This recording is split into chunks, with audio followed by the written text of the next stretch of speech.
Sijui ni kwenye area gani ya maisha yako. Tupo ambao ikifika kwenye kuwahi kazini tunafika on time. Si ndio wakili wa muda? Kazini on time. 1:30 unaweka kidole pap, umeingia.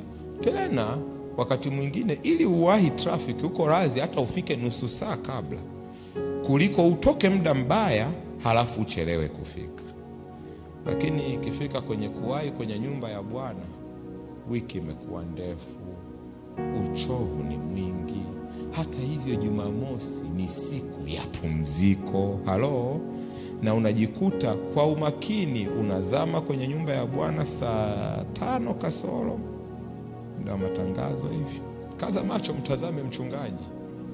Nazungumza na wewe, na moyoni mwako ulishakubaliana kabisa na Mungu kwamba hii sababu hata Mungu anaiona na anaielewa. Lakini leo mimi nimekuja kukukumbusha, hiyo ni spirit ya hawa jamaa wanaotoa visingizio kwa Mungu au kwa wito wa Bwana.